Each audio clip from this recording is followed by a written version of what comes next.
This is Marty again with the third plant today on December 22nd that is producing blooms in the Dougherty Garden. And this is one of my Bougainvillea plants. This Bougainvillea apparently just loves the continuous bloom. The other Bougainvilleas are going through a stage or whatever.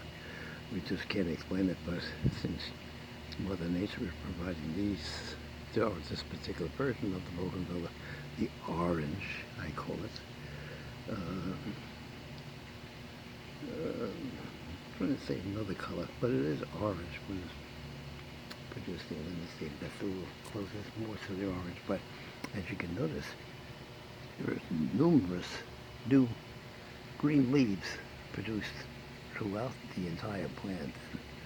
When Bougainvillea is in its heyday, it loves to produce plants. And I had one of my unusual plants that I got from Ruth before she passed on was the climbing orchid plant, a pink climbing orchid plant.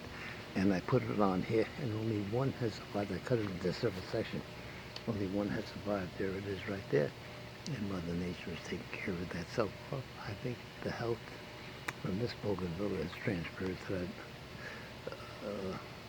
climbing orchid. So let's wish it well. So thank you for stopping by. Like the video, subscribe to the channel. Take care. Bye-bye.